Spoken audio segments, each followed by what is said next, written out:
Bon, la question de la métaphysique de Duns Scott, la philosophie de Duns Scott est une chose assez complexe, difficile et assez longue à exposer. Alors je me contenterai ici de quelques indications, simplement pour vous signaler le tournant, on peut même dire la cassure qui se produit à la fin du XIIIe siècle. Bon, jusqu'à Saint Albert le Grand, nous avions vu que la théologie absorbait la philosophie. Par la dialectique, il n'y avait pas de philosophie distincte. Bon.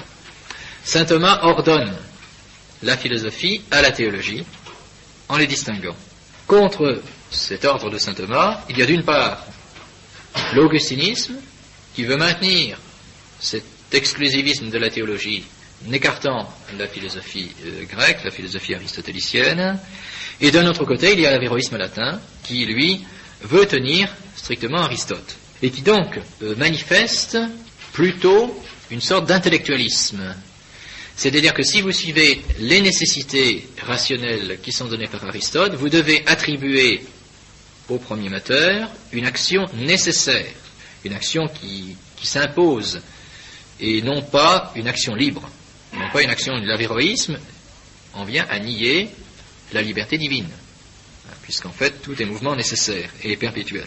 Alors, saint Thomas d'Aquin, lui, tient non pas une voie médiane, mais une voie supérieure, en ordonnant la raison à la fois et en maintenant la liberté divine avec néanmoins les nécessités rationnelles.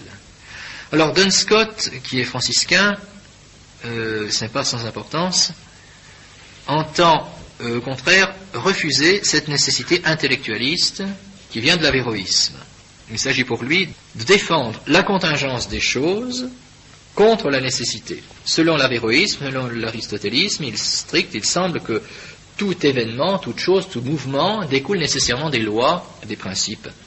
Alors, pour défendre la contingence, contre la nécessité qui semble s'imposer de manière intellectuelle dans la ligne de l'avéroïsme, Scott considère qu'il n'y a pas d'autre cause aux lois de la nature que la volonté libre de Dieu. C'est-à-dire que Dieu n'est pas créateur. Il y a les lois de la nature qui s'imposent nécessairement. Pas de liberté divine. L'univers existe tel qu'il est, selon les lois de la nature. Il y a donc une nécessité qui permet de découvrir par la philosophie quelles sont les lois de la nature, dans la nature même des choses. Pour saint Thomas d'Aquin, au contraire, saint Thomas tient simultanément que Dieu n'est pas contingent. Donc, ce que Dieu fait, ce que Dieu décide ne peut être autre que cela, mais il tient cela simultanément avec le fait que Dieu est libre. Avec le fait que Dieu est libre. Comment? Bon, c'est une question difficile que je n'entends pas traiter ici. Mais saint Thomas tient simultanément la nécessité des choses, la nécessité des événements, la nécessité des natures, et en même temps la liberté de Dieu, qui est au principe de l'ordre des choses et de l'ordre des événements. Pour Scott, eh bien, par opposition, il y aura la liberté divine d'abord. Alors, comprenez la difficulté. C'est que on se demande si l'œuvre de l'univers, le mouvement de l'univers, l'ordre des choses, vient d'une décision arbitraire de Dieu qu'il a fondée ainsi, ou bien s'il y a dans la nature, dans l'ordre des choses, des nécessités, s'il y a un ordre rationnel. Alors, pour Averroès, il n'y a qu'un ordre rationnel. Le premier moteur, pour les avéroïstes, pour Aristote, le premier moteur meut nécessairement. Il y a une hiérarchie de moteurs, et le premier moteur meut nécessairement. L'ordre du monde ne peut pas être autre qu'il n'est. Il s'agit donc de découvrir les nécessités rationnelles de ce monde, par l'intelligence. Alors, cette attitude, évidemment, cette attitude est contraire à la foi. C'est contraire à la foi. Puisque la foi nous enseigne que Dieu a créé le monde, que Dieu a créé l'ordre de l'univers. Alors saint Thomas tient les deux simultanément. À la fois la liberté de Dieu qui crée l'univers comme il a voulu le créer, et en même temps le fait que cet univers ne peut être autrement qu'il n'est, que Dieu est sage et qu'il n'a pas pu créer un univers qui ne serait pas ordonné.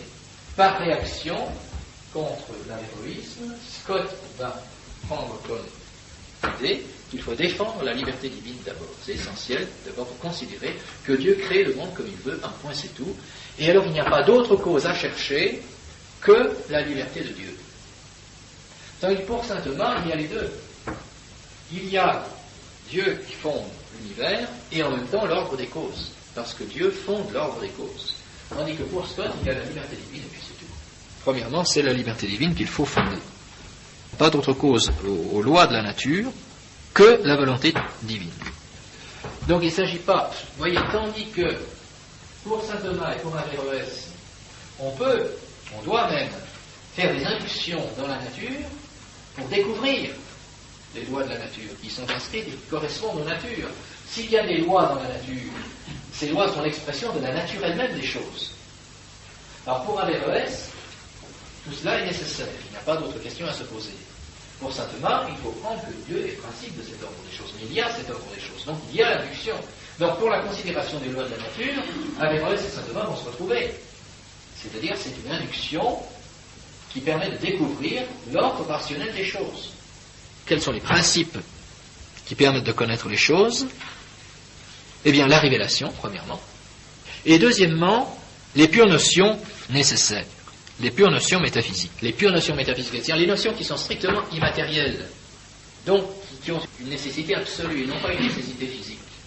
Un point, c'est tout. Le point de départ, c'est de sauver, de manifester d'abord le primat de l'Écriture sainte et le primat de la liberté divine. Contre un certain rationalisme, il faut manifester que Dieu crée le monde comme il l'entend et que la première source de connaissance, c'est l'Écriture sainte. Donc c'est l'Écriture sainte qui nous dit comment le monde est, et puis c'est tout, rien d'autre. Par opposition à un rationalisme qui veut découvrir les natures des choses et qui considère que ces natures sont nécessaires. Alors saint Thomas tient les deux, c'est-à-dire qu'il considère bien qu'il y a un ordre dans les natures des choses, donc il y a une induction pour découvrir les natures, mais en maintenant bien que Dieu est au principe de ces natures. Pour Scott, c'est la liberté divine qui a fondé le monde ainsi, et puis c'est tout, c'est pas la peine d'aller chercher, d'aller essayer de faire une induction pour découvrir la nature des choses. Il n'y a que ce qui vient de Dieu. Donc le résultat, tout est théologique en définitive. Ça ne veut pas dire qu'on supprime la sacrée philosophie, mais je veux dire tout est vu du point de vue de Dieu uniquement. Soit d'un point de vue révélation, soit d'un point de vue métaphysique.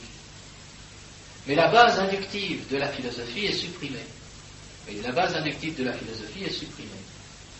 Il n'y a que la sacrée théologie, ou alors la théologie naturelle. Et la métaphysique, qui se fonde sur des nécessités logiques, sur des nécessités métaphysiques, des nécessités du troisième degré d'abstraction, où il ne peut vraiment pas en être autrement. Tandis que les lois physiques sont du premier degré, vous voyez. L'étude de la nature des choses, c'est du premier degré d'abstraction. Alors ce premier degré d'abstraction, chez Scott, est court-circuité. Parce que tout vient de la création, donc il suffit tout vient de Dieu en définitive. Donc les deux voies de connaissance sont uniquement l'Écriture sainte et puis les notions métaphysiques, a priori. Et la base inductive est supprimée. Il n'y a plus de point de départ inductif de la philosophie. C'est vraiment l'opposition entre la métaphysique de saint Thomas et celle de la philosophie de saint Thomas de manière générale et celle de Scott. Parce que pour Scott, il n'y aura plus d'induction à partir des choses de la nature. Uniquement des nécessités. Donc ce qu'on peut démontrer dans l'ordre de la métaphysique demeure. La partie, autrement dit, la partie déductive de la métaphysique demeure. Mais la partie inductive n'est plus considérée. Et la physique elle-même n'est plus considérée. Tout ne sera en philosophie, bon, il y a des conséquences théologiques, je ne veux pas en parler, mais tout sera considéré en philosophie uniquement du point de vue déductif. Une philosophie a priori qui porte sur des notions universelles. Un point, c'est tout. L'a posteriori, l'induction disparaissent. Il n'y a plus qu'une métaphysique a priori, déductive. Il n'y a pas de point de départ sensible. Il n'y a pas le point de départ de toute la partie inductive, et même les notions métaphysiques ne sont pas... Vous voyez, on peut travailler sur les notions métaphysiques, mais en oubliant leur source dans la vision sensible. Je dirais que c'est presque une question pédagogique, parce que les notions métaphysiques ne viennent pas d'une série d'observations, mais pédagogiquement elles sont découvertes dans l'observation du sensible. Alors à partir du moment où on élimine cet aspect sensible, il n'y a plus qu'une considération pure et simple au troisième degré. Alors si on peut garder les textes d'Aristote, mais en oubliant le présupposé physique.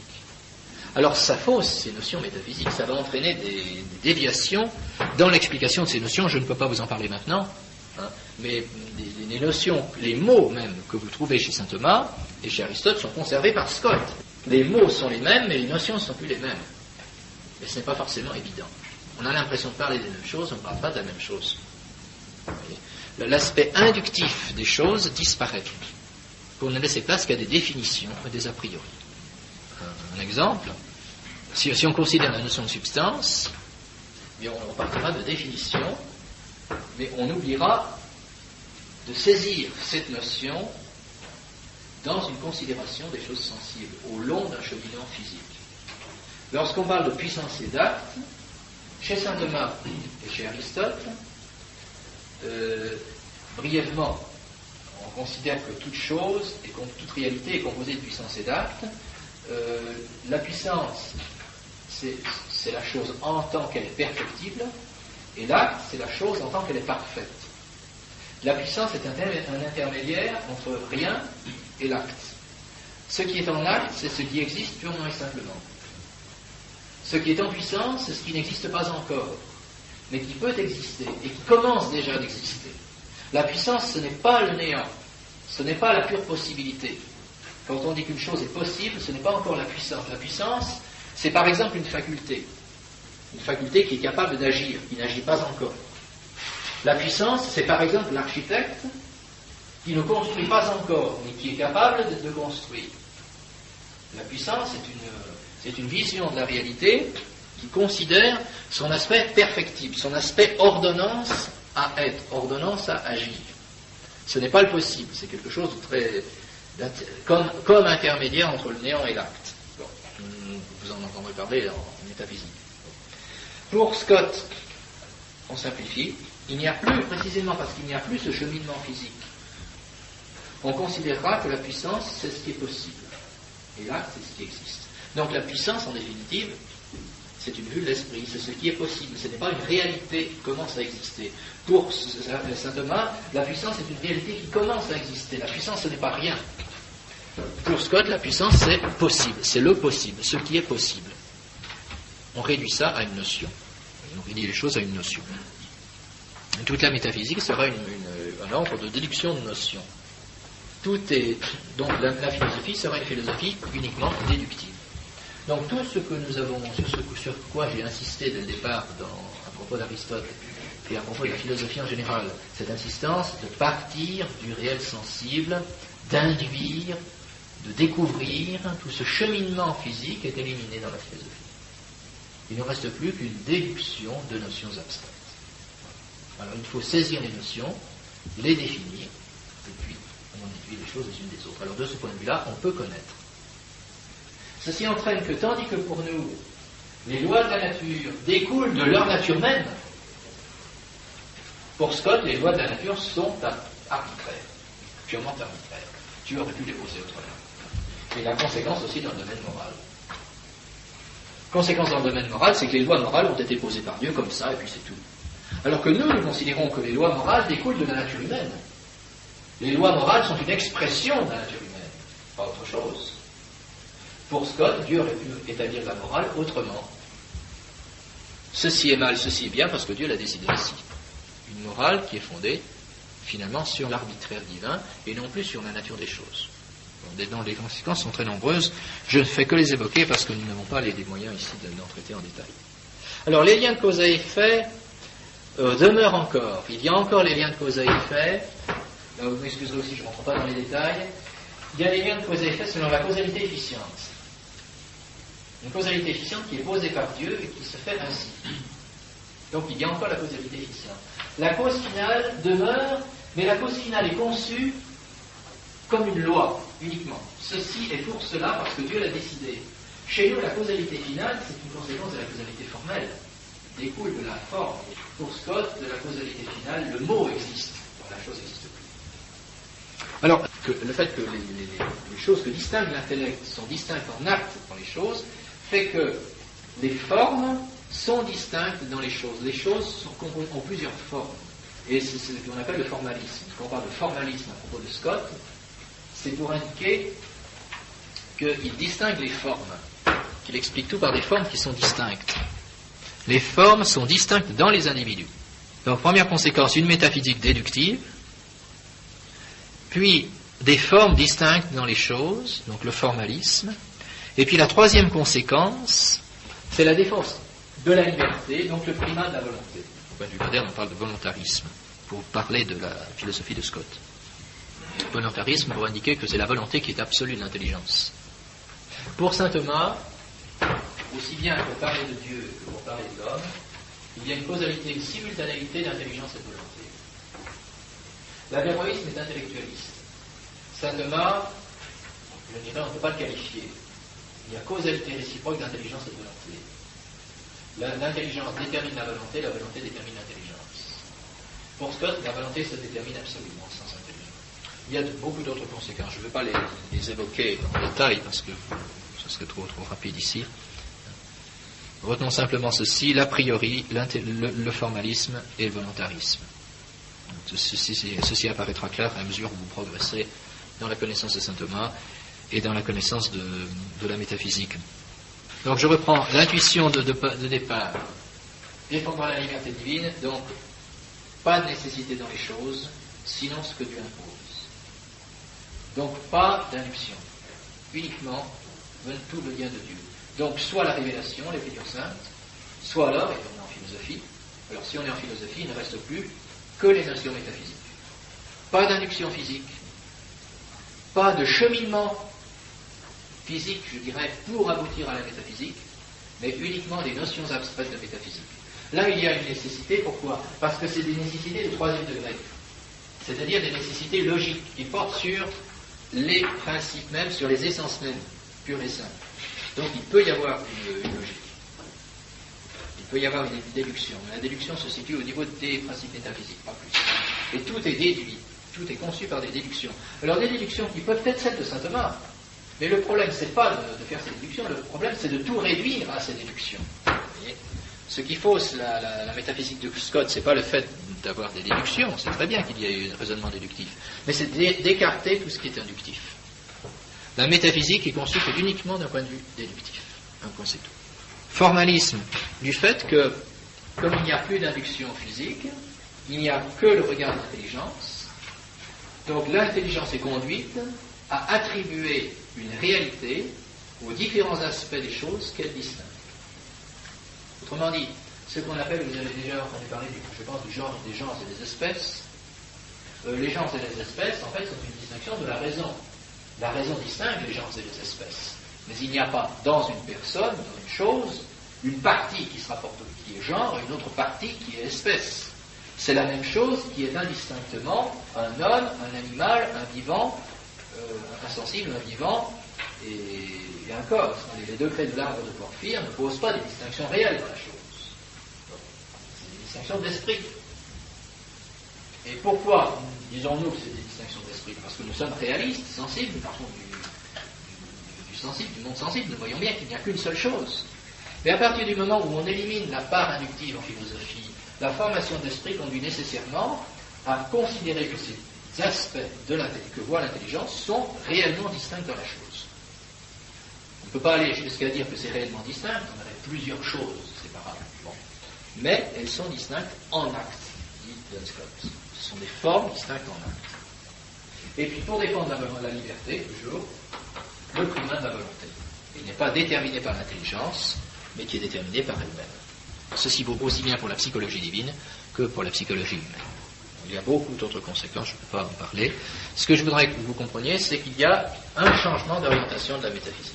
Tout l'aspect inductif est éliminé, au profit d'un aspect purement déductif et purement notionnel. Et la métaphysique devient logique à ce moment-là. On ne voit plus la différence, oui. La déduction par d'où ? Elle part des principes métaphysiques, c'est-à-dire qu'ils sont immédiatement évidents. On est d'accord qu'ils sont immédiatement évidents, vous voyez. Mais les notions métaphysiques ne sont pas saisies dans le sensible. On ne considère pas la saisie des notions métaphysiques dans le sensible et dans les choses. On les considère comme s'imposant de soi. Alors, ça entraîne toute une philosophie de la connaissance aussi, bien sûr. Je ne vais pas vous traiter ici de toute la philosophie de Scott, pas possible. Mais ça entraîne une différence du point de vue de la philosophie de la connaissance, vous voyez. Pour Scott, puisque les formes sont déjà là, la situation du fantasme est totalement différente. Parce que la chose sensible contient les formes en puissance. Pour Scott, elles sont déjà en acte. Donc il suffira d'une illumination divine pour saisir des formes qui sont déjà là. Et il y a une conception de la connaissance qui est totalement différente aussi. On en parlera en temps utile aussi, je ne peux pas tout dire. Là, vous avez une vue générale des choses, je ne veux pas aller plus loin. Bien saisir qu'il y a une métaphysique a priori, une philosophie a priori, formalisme et volontarisme. On verra pour les conséquences après. Donc c'est déjà une cassure dans la métaphysique, de réduire un aspect a priori. Alors, ce formalisme scottiste ne peut qu'entraîner une réaction. C'était cette idée d'une philosophie qui s'impose a priori, qu'on peut en connaître les choses par déduction. Et ce formalisme, c'est-à-dire cette attribution d'une réalité à des différents aspects rationnels, entraîne une réaction. Et la réaction, c'est la réaction nominaliste, dont le maître, parmi d'autres, le maître est Guillaume d'Occam. Guillaume d'Occam est mort en 1347. C'est déjà le XIVe siècle. Alors, pour comprendre la réaction d'Occam, rappelons-nous un peu ce que considère Scott. Scott considère que lorsque nous avons dans l'intelligence des concepts universels, il correspond à ces concepts universels des formes distinctes en acte dans la chose. Autrement dit, dans une chose individuelle, c'est-à-dire que vous avez les différentes formes qui sont distinctes en acte. C'est-à-dire qu'à tous les universaux de notre intelligence correspondent des formes qui sont distinctes en acte dans les choses. Conséquence, eh bien, on dissocie les individus. Les individus sont des assemblages de formes. On écarte, et même pour Scott, l'individualité est une forme distincte en acte. Il y a quelque chose qui fait que je suis un tel individu et non pas tel autre. Bon. Alors, l'inconvénient, je dirais, c'est que ça rebute à ceux qui veulent s'en tenir à l'expérience sensible, et c'est une destruction de l'unité de l'individu. Alors la réaction, c'est celle de Kant, c'est de dire que mais tout ça, c'est absolument faux, ce sont des inventions de l'esprit, les universaux sont des inventions de l'esprit, il n'y a qu'une chose qui reste, c'est l'individu. Un point, c'est tout. L'individu est absolument indistinguable, et tous les concepts qu'on lui applique ne désignent en définitive qu'une seule et même chose. On retrouve l'antiréalisme du siècle précédent, des 2 siècles antérieurs. Il n'y a pas de forme dans l'individu, il n'y a que l'individu. Et ce que nous connaissons, ce ne sont pas des quiddités, les quiddités sont des fictions de l'esprit. Il y a une connaissance intuitive de l'individu qui est absolument simple. Vous voyez, pour Scott, on distingue dans l'individu plusieurs formes selon différents regards d'intelligence. Occam dit, mais ces formes, c'est des fictions de l'esprit. Qu'est-ce qui reste? L'individu, un point, c'est tout. Et pour parler de certains individus, on a plusieurs noms, mais en définitive, ces noms, ce sont des fictions de l'esprit. D'où le mot qui sert à désigner cette doctrine, le nominalisme. Nominalisme, parce que les universaux ne sont que des noms, ils ne sont pas réels. Il n'y a que l'individu qui est réel. Donc tous les concepts qu'on utilise en philosophie ne recouvrent pas la réalité, d'où l'expression du rasoir d'Occam. On parle du rasoir d'Occam pour dire que tous les mots qu'on utilise sont des mots, et puis c'est tout. Mais dans la réalité, il n'y a que des individus. Autrement dit, il y a tous ces êtres, que j'appelle des hommes, mais en fait ce sont des êtres individuels qui se ressemblent entre eux, et puis c'est tout. Il n'y a pas de nature. Il n'y a pas de nature humaine. Il n'y a pas de nature animale, de nature végétale, de nature de la vie, ou quoi que ce soit. Il y a des choses individuelles que je désigne par plusieurs noms. Occam dit ceci, non sunt multiplicanda sia sine necessitate, les êtres ne sont pas à multiplier sans nécessité. Autrement dit, il accuse Scott de multiplier les êtres sans nécessité. Il y a des individus, qu'est-ce que vous allez chercher autre chose? C'est évidemment une philosophie beaucoup plus, je dirais, concrète et simple à ce moment-là. Il n'y a plus rien. Il n'y a que des individus et puis c'est tout. Et ça, c'est pas la peine de se casser la tête en manipulant des concepts qui ne signifient rien. Mais en philosophie, qu'est-ce qui reste? Il ne reste plus grand-chose. Parler de nature de manière inductive, comme saint Thomas, et non, c'est pas possible, parce que si vous parlez de nature comme saint Thomas, vous allez donner encore de la réalité à ces formes, vous voyez? On passe d'une extrême à l'autre. On enlève toute réalité aux universaux. Alors il n'y a plus de philosophie possible. Qu'est-ce qui reste? Il reste l'empirisme, une science empirique. C'est-à-dire une science de l'observation, décrit ce qu'on voit. On observe les choses, on établit des lois dans la nature. On collectionne, je dirais, on observe les lois dans la nature, mais ça ne veut pas dire qu'il y a des natures dans les choses. Vous comprenez? On observe la vie des animaux, on peut observer le fonctionnement des pierres, des minéraux, des astres, etc. On peut garder toutes les lois de la nature, mais comme des descriptions, pas plus que des descriptions. Pour Aristote, les lois de la nature sont l'expression des formes. Or, si les choses agissent ainsi, c'est parce qu'elles sont de telle nature. Donc il y a une science physique. Pour Occam, il n'y a plus qu'une science empirique. Et puis alors, d'autre part, la logique. C'est-à-dire la science qui traite de l'agencement de ces notions, qui ne désigne en fait que des faits psychologiques.